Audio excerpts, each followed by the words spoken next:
Good afternoon and welcome to the Community Difference, Plano, Texas. We have the amazing Miss Texas Mallory Fuller on the show today to talk about what it's like to be Miss Texas and what drives her passion for charity and mental health awareness. Also, you're probably wondering what's happening around the old Collin Creek Mall development. We'll talk about that and we'll check in with the Plano Rotary Club. All that next on the Community Difference, Plano. Tune in to watch our communities grow.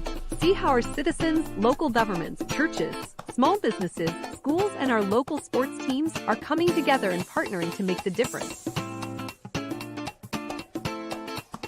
Are you ready? Let's go.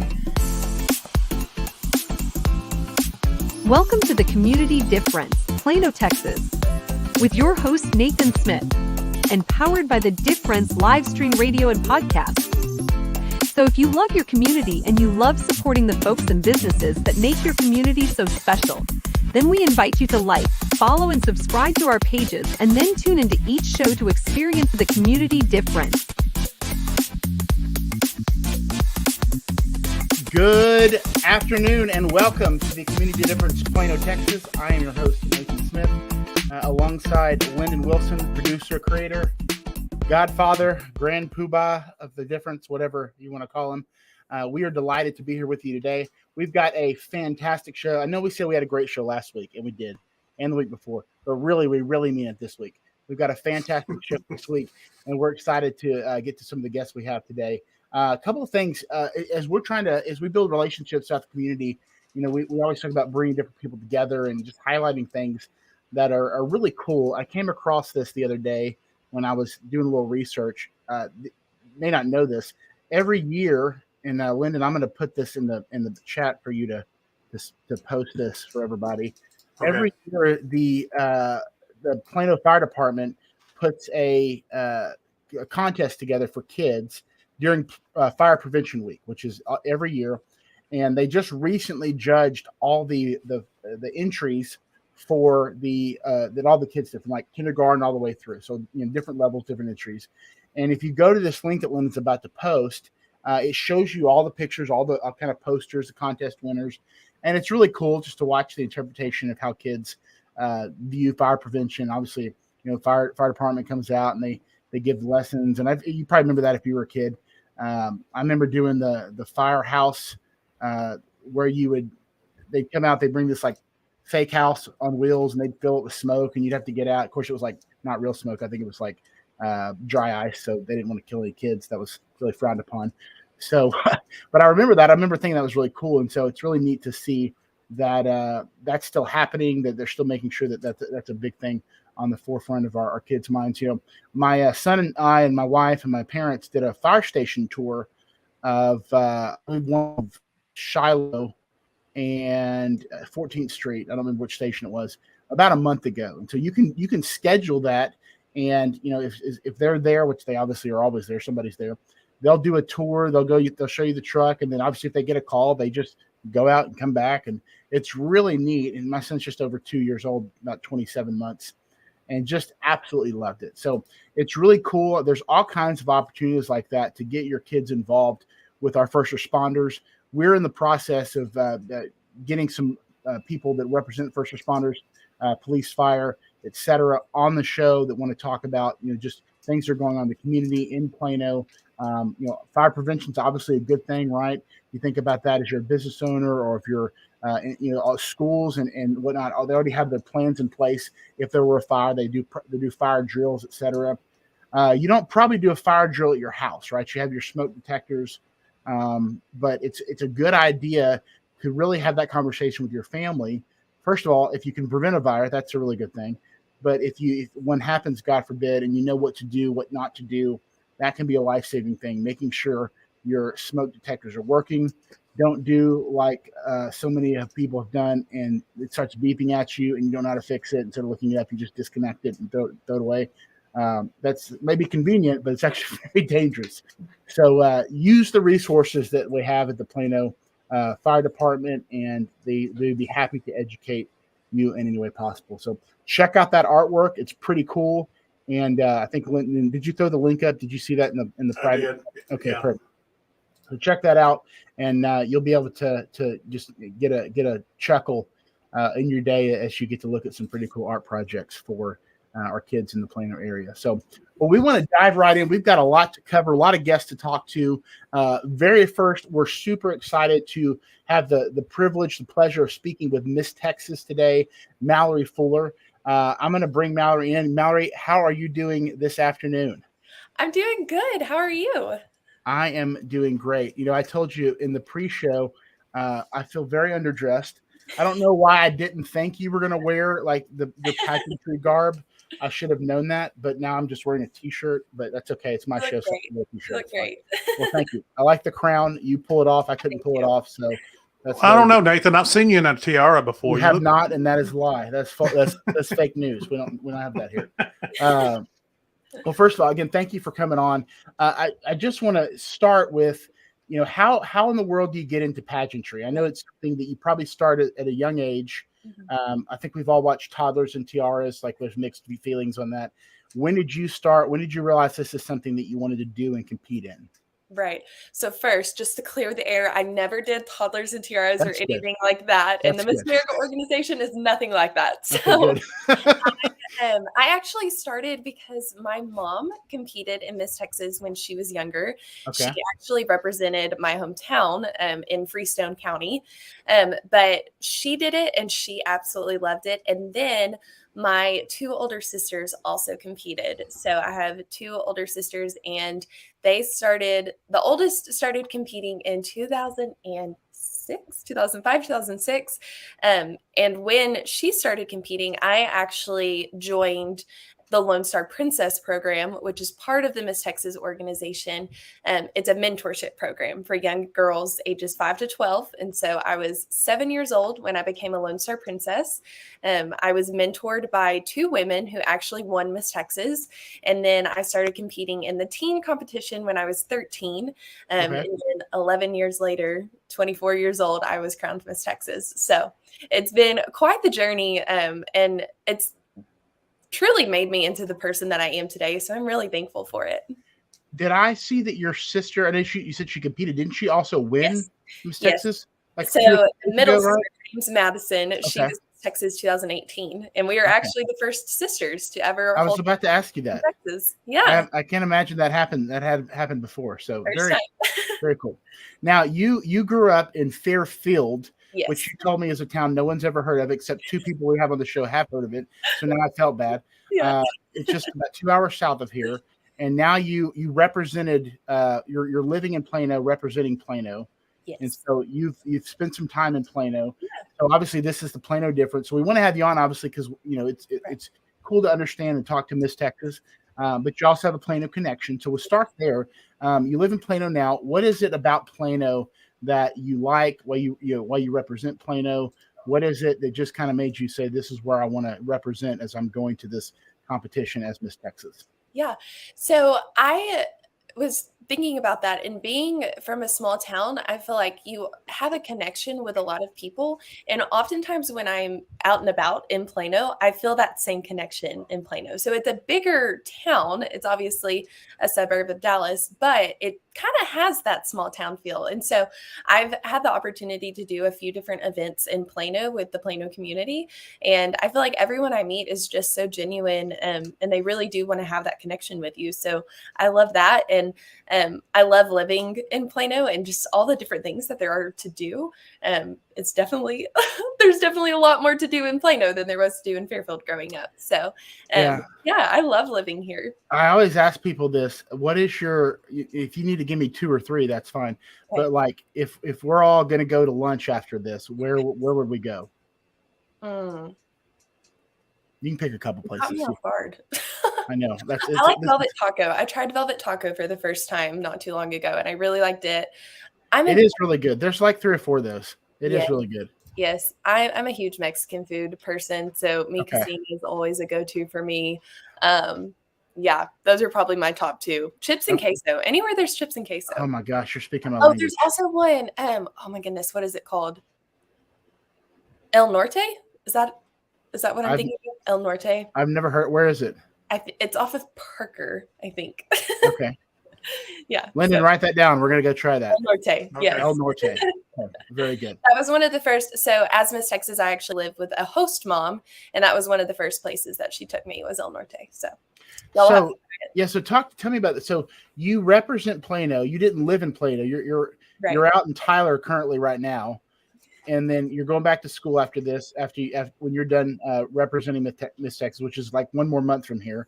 Yeah. And then, so how did you? And you told me how you chose Plano, why you like Plano as kind of the city you're representing. So are you with the host family or mom the entire year? Is that how it works? So after I won Miss Texas, a lot of the appearances are in the DFW area. The Miss Texas organization is actually based out of Richardson. That's our home city. Oh, really? Okay. Yeah. So Awesome. We do a lot with the city of Richardson, but they a lot of the people who work within the organization live in the DFW area. So being from a town that wasn't, I could just get in the car and drive a couple minutes and be where I needed to be. And they gave me the option. They said, we can get you an apartment, or you can live with this woman. Her name is Jackie. And I knew Madison, my older sister, who was Miss Texas, lived with Jackie when she was Miss Texas. And so I knew without a doubt that I wanted to live with Jackie because I'm the kind of person, when I come home from a long day doing appearances or anything like that, having somebody to talk to and just kind of, decompress from the day, watch TV with, was very appealing to me. So that's how I ended up living with Jackie in Plano. So tell me, because I remember watching the Miss America pageants as a kid.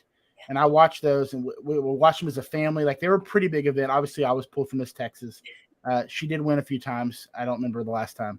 And you watch, they have I don't know what it consists of anymore, but you have the evening gown, you have the talent show, you have this, they're talking about different things, answering questions. But so what is the Miss Texas pageant consist? The actual competition? It looks pretty grueling in some sense, because there's probably a lot of preparation, obviously, that goes into it. So just talk about that for a few minutes, if you can. Just the whole process, and then the actual, I guess, night of the pageant, what that looks like. Right. So the Miss Texas competition is actually a week-long competition. Okay. So we get there, and then we have a private interview with the judges, which is 10 minutes long. They can ask us anything. They can ask us current events. They can ask us about our social impact initiatives, what we've done as a local title holder, what we plan to do as Miss Texas. And then we go into the preliminary competitions, which is 3 nights of competitions, and you have different groups. There's 3 different groups. So one group will do talent, one group will do evening gown, and one group will do on-stage question and social impact pitch. So, and then they rotate that. So everyone competes in interview, the 10-minute interview, social impact pitch, which is a 90-second pitch on your social impact and why you think that it's important. They'll do on-stage question, evening gown, and then the talent phase of competition as well. After all of that is complete, the judges will select a top 10, and then the top 10 will get to recompete on final night with all of those phases of competition. From there, they'll pick a top 5, and then they'll name Miss Texas. Okay, so this is going to, the culmination of 2022's competition. You said you'll crown the next Miss Texas on Yes. June 25th. June 25th. It'll be the week before. Is that like a Friday or something? The week before will be the whole the competition, the whole week. Yes. Okay. Yes. Mm-hmm. That's very cool. So that's exciting. So we're going to go to a break here in just a moment, but when we come back, I want to get into the social impact part. I might even put you on the spot and have you give us your 90-second pitch, see if you can remember. Okay. Oh gosh. No pressure. You already won, so you don't need to. You're right. You're right. Very low key. But I seriously want to talk about a lot of the stuff that you're involved in. Mental health is obviously something very important for you. So on the other side of the break, we'll tackle that. Guys, please stick around as we're with Miss Texas Mallory Fuller. We'll be back right after the break. The difference is made possible by the following small businesses. Real property management focus. An unmatched level of service to property owners, investors, and tenants throughout the DFW Metroplex. Katie Owen, the insurance gal, helps overwhelmed Medicare-eligible people successfully navigate the enrollment process. When turning 65, retiring, and signing up for Medicare for the first time, it can be confusing. So it's important to get guidance from someone you can trust. Katie helps her clients navigate the enrollment process in a way that eliminates the feeling of being overwhelmed and unsure and leaves her clients feeling relieved and confident. If you have questions about the Medicare process and want advice from someone you can trust, reach out to Katie at 972-943-3943 or at her website, www.insgal.com. When you need a trusted roofing company on your side to help you out with storm damage repair for your roof, call Cook DFW Roofing. Serving Anna, Melissa, Princeton, Prosper, Van Alstyne, and all of the DFW area. Red Branch Realty and owner realtor Ashley Gentry are true champions at every level. As a top producer, Ashley Gentry and Red Branch Realty truly embody their mission of being your supporter and partner in your personal real estate journey. So if finding the best representation possible in achieving the American dream of homeownership is important to you, give Ashley a call at 972-342-1869. WeatherTech General Contracting. We make your home renovation dreams a reality. And by Alan Lester, branch manager and team lead for the One Group, a branch of Town Square Mortgage. With over 22 years in the mortgage lending industry, Allen and Town Square Mortgage have many loan program options available from conventional, FHA, VA, USDA, jumbo, and many investor and self-employed programs. So if you're looking for the best in the business, give Allen a call at 214-681-0234. For more information about our sponsors and their services, or if you would like information on how you and your business can partner with or sponsor this show, or others like it, just check the show description or comments for the relevant links and contact information. And now back to the show. Welcome back to the Community Difference. We are here with the wonderful Miss Texas Mallory Fuller. Mallory, before the break, we were just talking about how the different parts of the pageant and the social impact being you have like a 90-second pitch. You said, right? Okay, Right. so put you on the spot here. Okay, so your time starts. Give me your 90-second pitch. Okay. I don't know if I can remember it, but we're going to do our best. Okay. I can still remember the way that I felt when I heard the news. No one could have ever imagined that we would lose Johnny to suicide. We didn't know the warning signs. We didn't know what to look for. We didn't know that almost 4,000 teens will attempt suicide every single day. For the past 8 years, I have dedicated my time and energy to normalizing conversations about suicide. I have written 2 children's books focused on building mentally healthy children because I believe that suicide prevention begins in elementary school, but never ends. I've delivered life-saving training to people of all ages so that they know what to look for and how to help their friends. I've even passed life-saving legislation in the state of Texas, but it doesn't end there. Yeah, that's all I remember. That was excellent. My mission is simple: to save lives across the state of Texas. That is absolutely amazing. Great job. Thank you. I actually said that I did miss a few parts in that, but at Miss America, I was fortunate enough to deliver my 90-second pitch, and I was talking about how there's preliminary competitions, and I was awarded the preliminary award for my social impact pitch. That's awesome. The last night of competition. So I was one of 4 girls at Miss America who won a prelim award. And it was honestly such an honor to me to win the Social Impact Pitch Award because it's something that's so important to me, because I did lose my friend Johnny when I was in high school. And it was something that was so devastating. So it was an honor to be able to get that award as well. Well, it's one of the things that caught my eye. I had one of my really close friends that killed himself. In high school as well, and it was actually early college, and just really out of the blue. And you kind of see it coming after the fact. Like you can see, things you should have realized.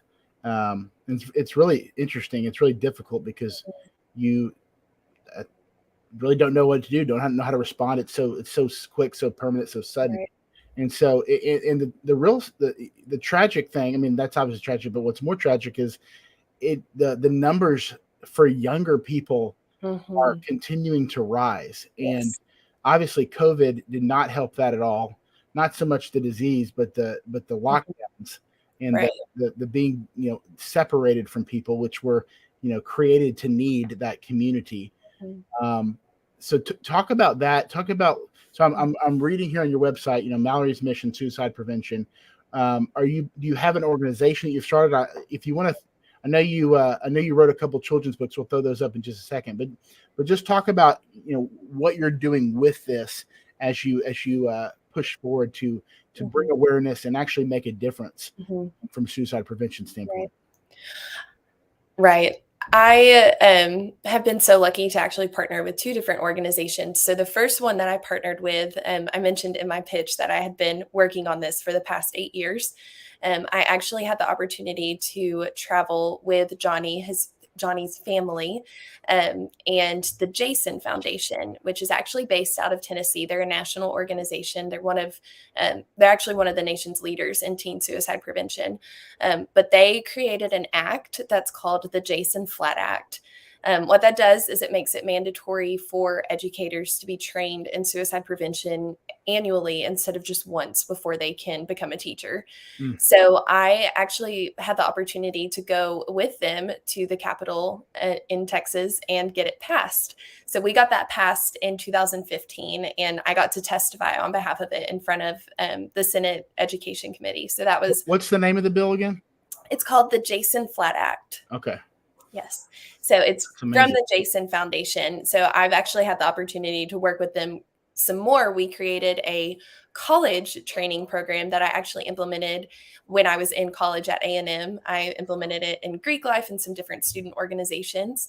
And then I got to travel to Tennessee to sit down and meet with them and kind of come up with a game plan for what my year as Miss Texas was going to look like. And a lot of my information that I take into high schools and junior highs when I do my school programs actually comes from the Jason Foundation. So I'm very thankful for them. And then another organization that I partnered with is actually Texas-based. It's the North Texas area. It's called the Grant Halliburton Foundation. And this has been a really cool partnership because they were actually looking for somebody or a way to go into elementary schools. So they were already doing a ton of work in the schools here in the DFW area, but they wanted to have a way to talk to elementary school students. So it kind of was a perfect fit when we approached them and said, hey, Mallory's written these children's books and she has a way to be able to talk to elementary schools and elementary school students in a way that is kid friendly, but is still addressing mental health and is still getting these mental health concepts out there that are so important. And so I was really thankful for them because they helped me get into a ton of elementary schools here in DFW and kind of the Northeast Texas area as well. So I'm very thankful for those two organizations. So you're kind of using the books as a way of educating to help people, kind of is a way of preventing suicide, to Yes. be to recognize, when you're dealing with certain things, having certain thoughts, resources, etc. Because it's tough to just go in and talk about suicide to a fourth grader. Right. Unfortunately, I mean, I read a story the other day about a couple of elementary school kids that committed suicide. Right. And just like insane, like that's just unacceptable. Like that's so sad. It's really interesting because I would say about 95% of my job as Miss Texas has been going into schools. I've done more high school programs than any Miss Texas has before, simply because I have suicide prevention in so many schools and so many counselors were like, we need this. We need to be talking about suicide. But it would be so interesting because there were some schools when I would go into the junior high or the middle school, the counselor would say, hey, is it okay if we bring fourth grade in? Because they're struggling with it. I think I even may have talked not directly about suicide, but more mental health, mental illness with third graders even. It's so sad that they're struggling at such a young age. But the premise of my children's book is actually teaching kids how to ask for help with their emotions and with their heart, just like they would ask for help on their homework or if they were sick. And so my book, it's called Henry's Happy Heart. And when I go into the elementary schools, I bring this big cutout cardboard version of Henry. And then I have letters that spell out Henry that actually stand for an acronym. And we learn about all of these different things that are going to be really good foundations for them growing up. Hey, I can ask for help from my school counselor if I'm feeling really sad. So it's so cool that you've been doing this because you're only 24. So you've been doing this for 8 years. It means you found a calling like pretty early on. I'm assuming was that shortly after you lost your friend? It was about 2 years after we lost Johnny. Yeah. So it's, a lot of times the nature of our show, right? We want to highlight the good things that are happening in the community and just bring a spotlight on just a lot of positivity. And obviously you think about suicide. Well, that's a very sad, depressing thing. But the positive thing is that someone like you is doing something about it, and some of these organizations that you partner with. And, we talk about the news all the time, and the news is generally negative, right? You can watch the national news and just be very depressed yourself. And they don't ever really address the skyrocketing suicide rate. Right. And it's a huge deal. I mean, it is, the things that I worried about COVID was not about so much COVID, but just about the obviously the economic, but also the mental repercussions, especially with kids, having kids at home locked up for a long period of time. And not to get, I'm not trying to get political on whether that was good or bad, but you got to think that there was some sort of a repercussion from that.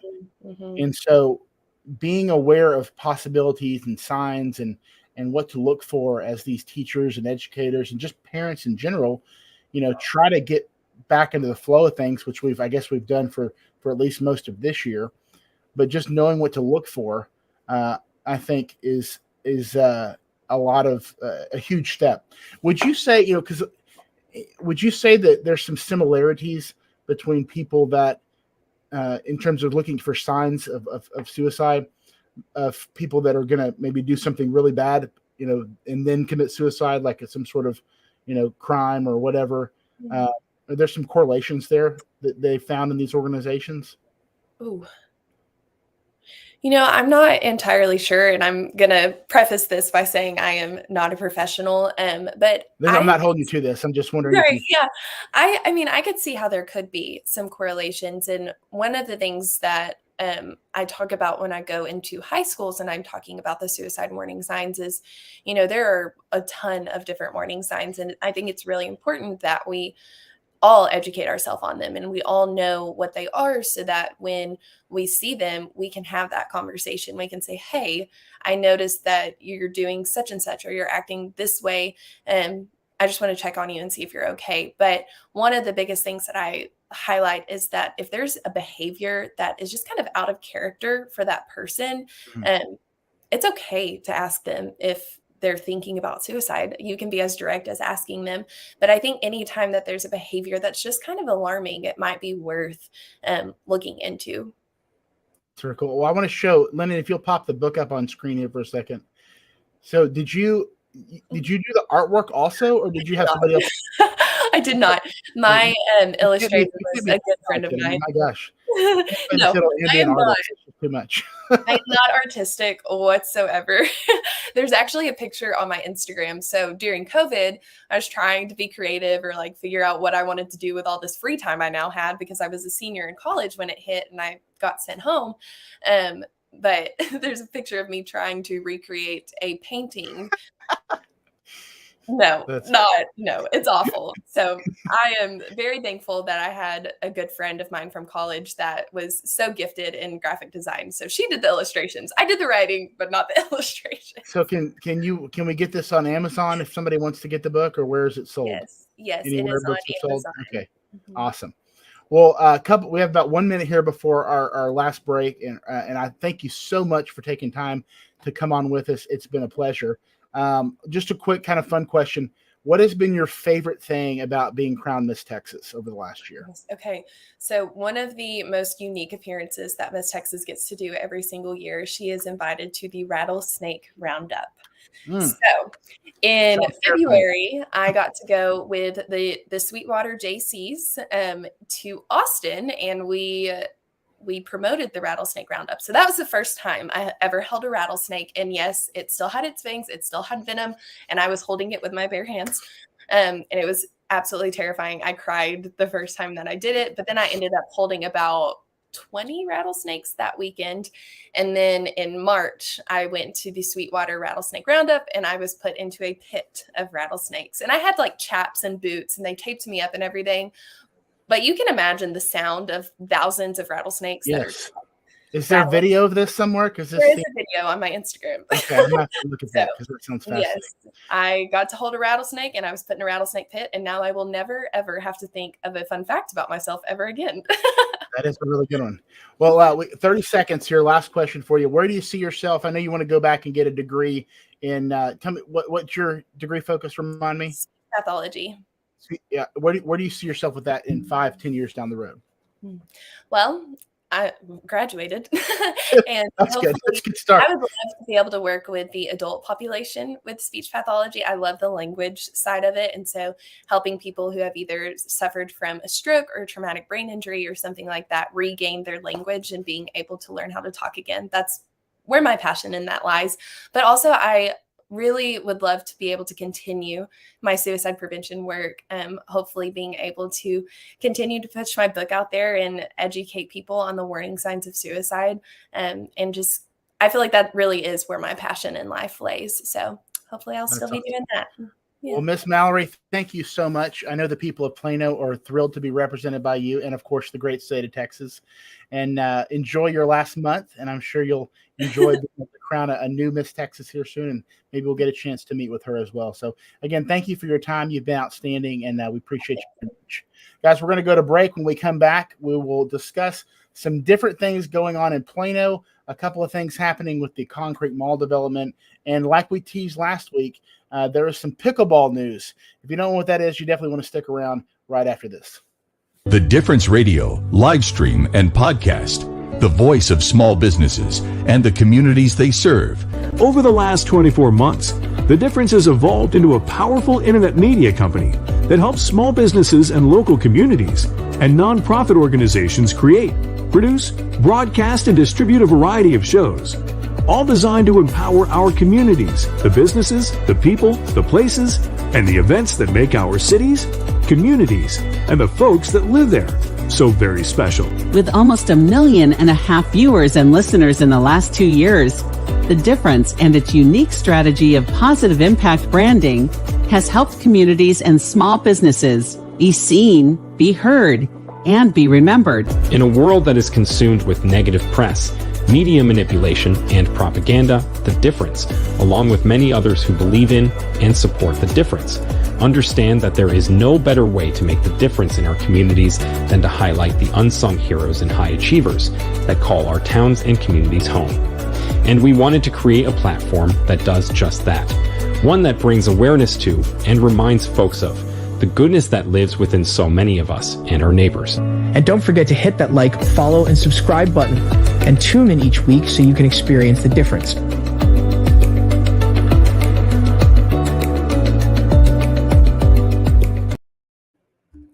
Welcome back to the Community Difference. Wasn't that great? Wasn't that awesome? What a fantastic person, great guest to have on, doing so much good with the title of Miss Texas, such a great organization.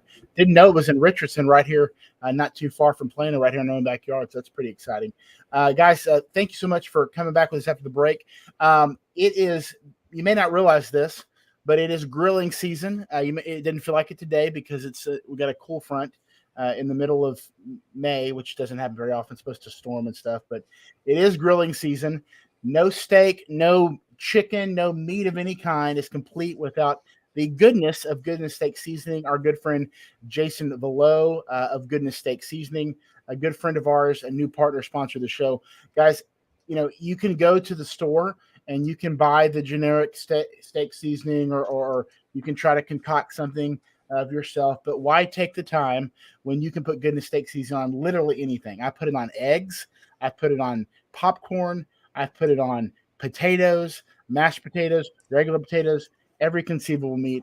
It is great. It pairs so good with just about anything. And there's a great story behind it. So check out the website, goodnesssteak.com, and look at the story, right? Read the Our Story section here. You can see at the top. So you will definitely want to get you a bottle, 2 bottles, 10 bottles, and you're going to absolutely love it. They make great gifts as well.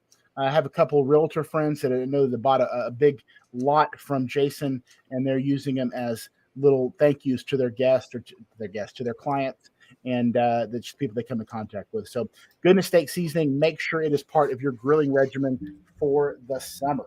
I actually used it last night grilling steaks. And as Nathan said, it is a great story behind what Jason is doing with this. This is not just a business, a side hustle or something like that. This is doing something that, and I'm going to use a cheesy line here, but this is a business that he's using to make the difference for a very worthy cause. So y'all check that out.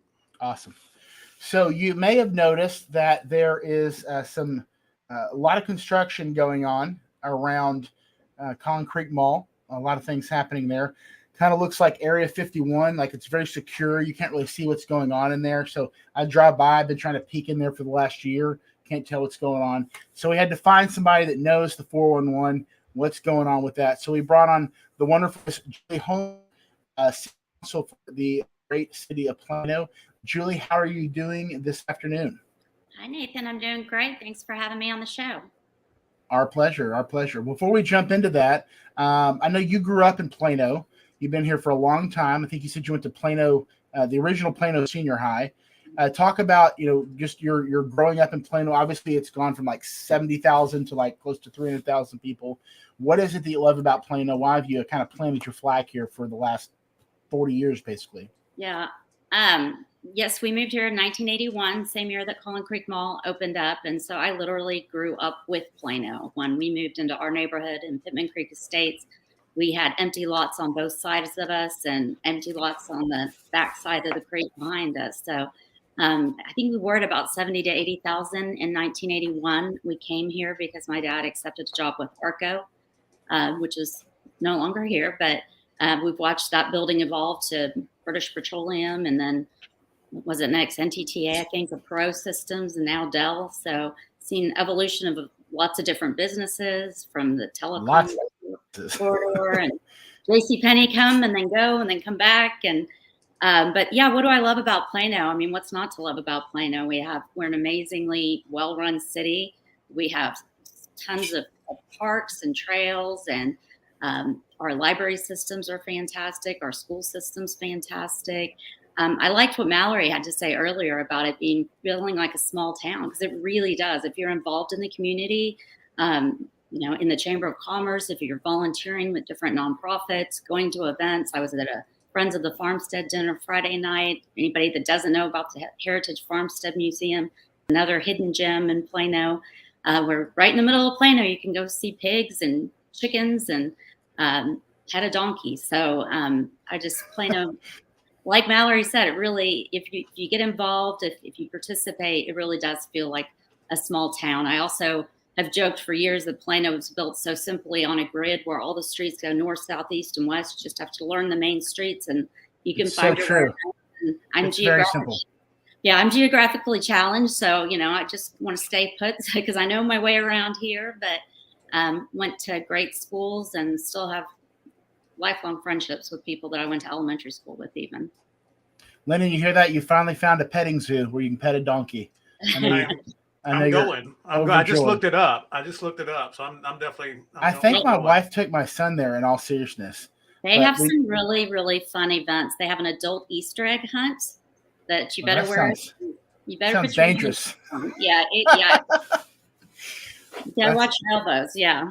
Oh my gosh, that's awesome. So, what is it that you said you were in the break? You are kind of a different position because you have a 2-year term, and then you're about to you get a chance to run again. Explain that to me. Yeah. So normally Plano, we have every other year we'll have 4 seats running for council. There's 8 council members in total, including our mayor, and normally the terms are for 4 years. But someone that was in the seat I'm in now decided to run for mayor. So she had to vacate her seat to run for mayor. So that meant it was just a 2-year term. So I'll be running for re-election next year. And if I win that re-election, I won't have to run again for another 4. years. Okay, awesome. So what is it? Why did you get into city politics to begin with? Like what prompted you to say, hey, this is something I want to do. I want to serve the community. How did that come about? Well, I've always been really involved in the community. I was raised, my parents were always very involved, volunteering, involved at their church. And my first job, actually, I was 13 and I always wanted to work. I was really eager to start earning a paycheck, but you can't start working until you're 14 without a permit. And so my dad said, well, if you can find a volunteer position, I'll pay you to volunteer. So I was, at the age of 13, the receptionist for the Plano Cultural Arts Center, which at the time was located in the Riverwalk Mall in Collin Creek, or in the Riverwalk, Creek Walk in Collin Creek Mall. And so, ironically, it's like come full circle, because then that moved to downtown Plano and eventually moved into the very first brick home, the Sagling House in Plano. It was built in 1906, I believe. And that now houses the Plano Cultural Arts Center, although it's called the Art Center of Plano now. So kind of funny how that came full circle. And my stepdaughter just got married in that facility on April 2nd. But aside from that first volunteer experience, I've served on nonprofit boards such as the Assistance Center of Collin County, the Historic Downtown Plano Association, the Plano Parks Foundation, Theater Britain. Always been a supporter of the arts. I went through Leadership Plano, which if any of your viewers don't know about it, it's an amazing program through the Chamber of Commerce.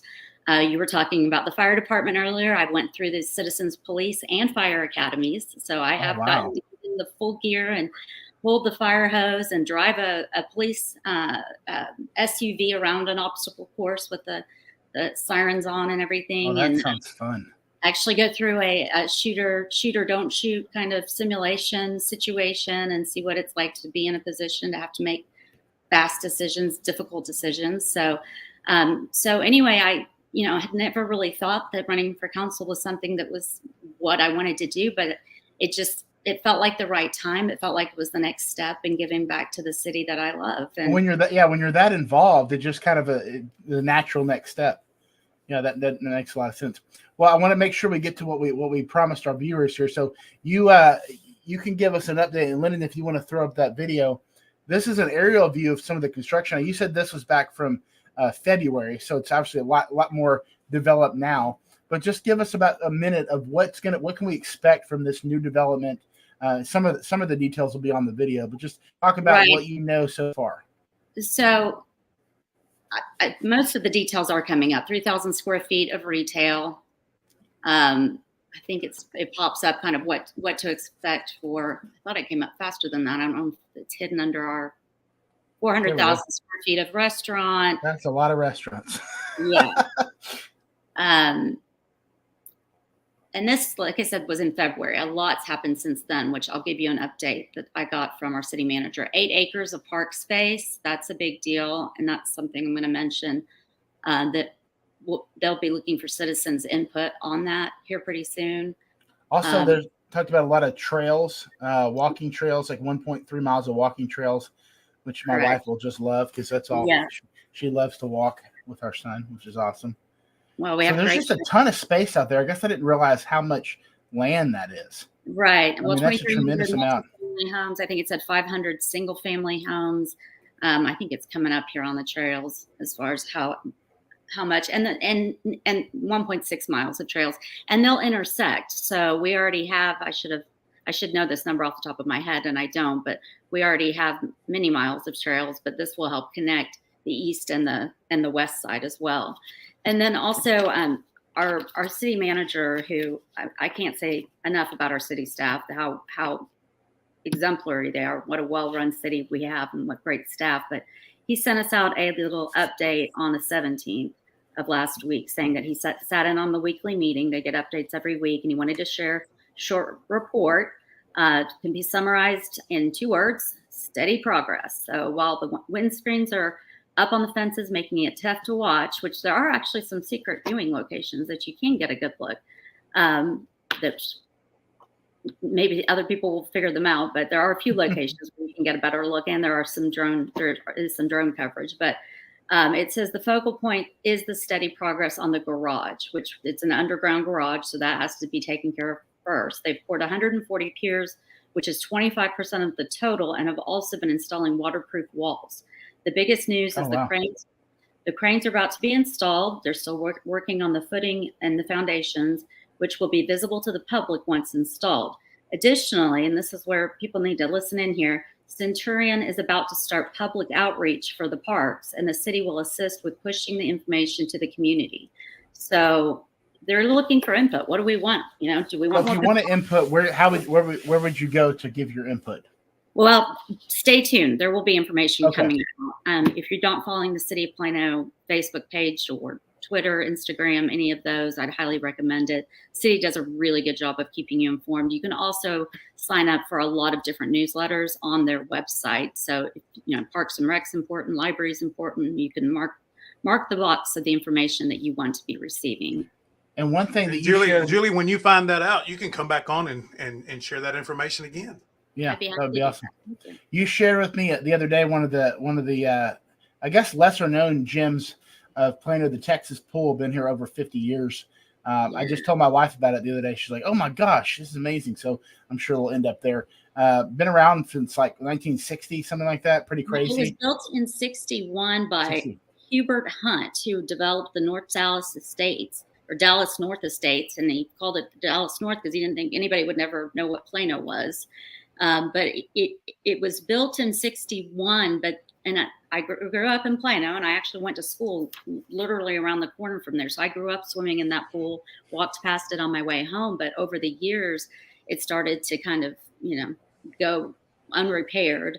And so in 2012, someone took the initiative, Janet Vermillion Moose, took the initiative to start a nonprofit, and he put together a group of volunteers, and they've been able to get some grant money and some other ways to raise money, and it's in beautiful shape. We were there on Saturday for a historic preservation award, and it was hopping out there. You can look on their website for the cost. You can buy a membership for a month for the season. You can rent the pool out for parties, and it's just a really neat.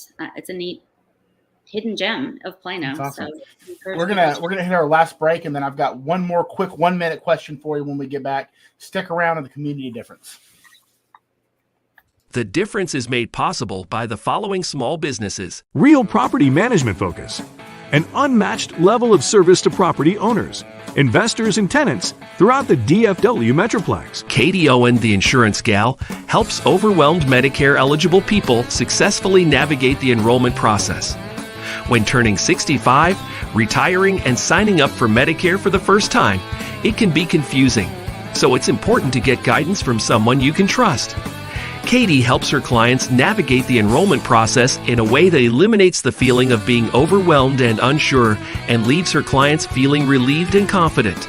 If you have questions about the Medicare process and want advice from someone you can trust, reach out to Katie at 972-943-3943 or at her website, www.insgal.com. When you need a trusted roofing company on your side to help you out with storm damage repair for your roof, call Cook DFW Roofing. Serving Anna, Melissa, Princeton, Prosper, Van Alstyne, and all of the DFW area. Red Branch Realty and owner realtor Ashley Gentry are true champions at every level. As a top producer, Ashley Gentry and Red Branch Realty truly embody their mission of being your supporter and partner in your personal real estate journey. So if finding the best representation possible in achieving the American dream of homeownership is important to you, give Ashley a call at 972-342-1869. WeatherTech General Contracting. We make your home renovation dreams a reality. And by Alan Lester, branch manager and team lead for the One Group, a branch of Town Square Mortgage. With over 22 years in the mortgage lending industry, Allen and Town Square Mortgage have many loan program options available from conventional, FHA, VA, USDA, jumbo, and many investor and self-employed programs. So if you're looking for the best in the business, give Allen a call at 214-681-0234. For more information about our sponsors and their services, or if you would like information on how you and your business can partner with or sponsor this show, or others like it, Just check the show description or comments for the relevant links and contact information. And now back to the show. All righty, guys, welcome back. We're in our final 10 minutes. One last question from Miss Julie Homer, Plano City Council. And we talked the other day about pickleball, right, and a sport that you've gotten into. If you want to throw that picture up there, Lyndon. My parents actually talked to me that one of their good friends plays pickleball all the time. But if you want to get into this, it's a super fast-growing sport, but there's going to be some additional opportunities in Plano. So you can take like 30 seconds real quick and just say kind of what's coming to Plano, what are some of those opportunities to get involved to play pickleball at a recreational or leisurely level? Well, even in our leisure magazine now, I believe there's still some opportunities to sign up for classes over at High Point, where we have 8 dedicated courts. We've also relined some of the middle school tennis courts so that you can play pickleball there. And then our rec centers have some availability, as well as some different private locations. But it's a fast growing sport, and everyone complains there's not enough times and places to play. It's a sport for everyone. It's very low barrier to entry, all activity levels. I started playing when my kids were 9 and 11, and we played with my dad, who was in his 70s. So it's That's a awesome. great family sport.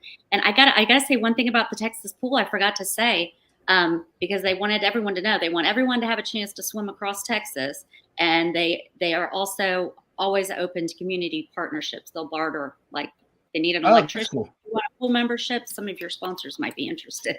Oh, thank you. That's great to know. But yeah, pickleball, it's just a great sport. I'd like to see Plano become pickleball capital of Texas. Yeah, well, we'll have to go play sometime. That'll be fun. Well, you'll probably beat me, but that's okay. Well, Miss Julie, thank you so much for jumping on. We look forward to continuing our relationship. I know we'll have you back on soon. I want to make sure that we wrap up here with our final guest. You guys may be thinking, okay, what in the world is a Rotary Club? I've heard of it. My granddad was in the Rotary Club. I knew it was something good. I knew it was a nonprofit, but I just didn't know anything about it. And so we've invited Miss Janelle on from the Plano Rotary Club today. Miss Janelle, how do you pronounce your Twyford Silvis? Am I saying that right? It's Twyford Silvis. Twyford. Okay, gosh, I missed a letter in there. Well, thank you so much, Miss Janelle, for being on with us today. And in the time we have left, let's just start here. What is the Rotary Club? I know it's been around since like 1905, and that's about where my knowledge stops. So talk to us about that. It was originally started as a group of people who wanted to get with diverse groups and as an exchange of ideas to make things better. They were in Chicago, and they had a lot of different diverse groups that had come there, and they were trying to become one community. Over the years, it's evolved as a huge service organization. Our motto and mission is service above self. And we've been around the whole purpose is to know that you're making a difference and see where there's a need in your community and then reach out and do what you can. Man, that aligns so perfectly with the mission of the community difference and the difference on a whole. I know, as we talked in the pre-show, Lyndon and I are just ecstatic to be talking with you. Hopefully we can come up with a partnership and have you guys on more regularly, because that's very exciting. This is the Plano Rotary Club Facebook page. Is there a Plano website as well? Plano has 5 different clubs, and they all some have their own website. Some go through what's called Club Runner, but you can go to rotary.org and Google Plano, and it would bring up any of them in Plano. It's very cumbersome, I will say that, but that's where everybody posts a lot of their stuff. So most of us just post to Facebook. It's a lot easier. And it's actually an international organization, correct? It's like all over the world. That's very cool. It's all over the world. But the Plano Rotary Club started 76 years ago. So we're quite old in ourselves and very diverse. So tell me just a couple of things so 5 different locations. I'm sure they all act together in some synergy depending on what the project is or whatnot. But what are some of the impact, the things the ways that the Rotary Club has impacted Plano specifically? Let's just say this year. This year, our particular club, we have a focus on education and families and family health. We've given scholarships to the Hendrick Foundation, scholarships and donations to the PISD Foundation. where they came up short on laptops when everybody was, having to stay at home and go to school. They needed somebody to supplement those. Habitat for Humanity has a huge project where they're building homes now out of the shipyard containers that have come over. I've seen those. That's really interesting. Yeah, and they're very cool homes. I've seen. Yeah, and there's a real big need here in Collin County, so we've donated there. We've stepped up with scholarships to the Plano Symphony Orchestra. They have a program where they give scholarships to really gifted kids who can't afford private lessons, and so we help to fund some of those. When we shut down for COVID, we all had part of our dues went towards lunches. Well, we decided we're going to keep doing the lunches, but we're going to find organizations that need them. So we took them like to Samaritan Inn, the aging center where the seniors lived. We Love Packs, and Love Packs put us in touch with families that, on the weekend they have not much food. And so we packed all these dinners and lunches and everything for them and kept that going. We always support Plano Cops with coat drives. That's an annual thing for us. And a little known fact, we help fund and get started the Jack Carter Park, with all the special needs ramps like in the pool and things. Yeah. And help fund Health Services of North Texas to get started. So it really is just kind of wherever there's a need, you guys find a way to rally the troops in a sense and make sure that need is met in some capacity or another. Right. So now, y'all meet weekly or monthly? How does that meetings work? We meet weekly, and there used to be a rule saying that if you missed it, you had to go to another club and make it up, and that rule went away. However, a lot of people, enjoy going to their own club and then other clubs as well. That's cool. Because we got friends in other clubs. Our particular club meets on Thursdays at noon, and we are over in the Plano Chamber of Commerce conference room. Okay. And so we'd love to have anybody. It's bring your own lunch for right now. And we have speakers every week. And just you can come visit even if you're not a member yet. You can just come absolutely visit. Okay. Absolutely. If you want to become a member, let's say, how do you do that? What's the process?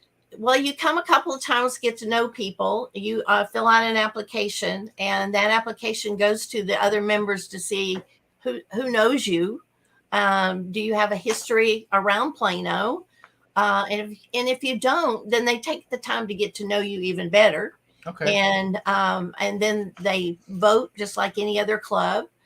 Some people come from other Rotary clubs in other cities, that kind of thing. So you just apply, and then we take a vote. We're picky, but we're not picky. We love people that want to serve. Well, that's important. You want somebody there just for the lunches. You want to have somebody who wants to get involved. So they have to have a servant's heart.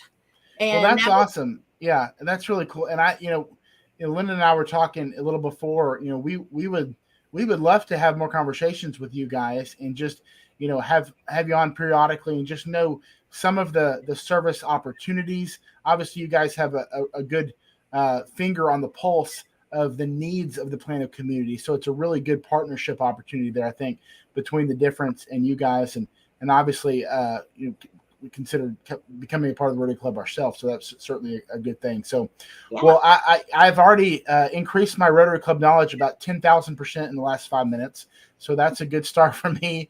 And Ms. Janelle, I just want to thank you so much for being available. We'll definitely be in touch. We'll certainly want to talk to you soon. To all our guests, Miss Julie Homer from Plano City Council, and of course, Miss Texas Mallory Fuller. Guys, thank you so much for a great show. The contributions you make to the community, to the community difference Plano, and just what you're doing to make this city a great place to live, raise a family, work, etc.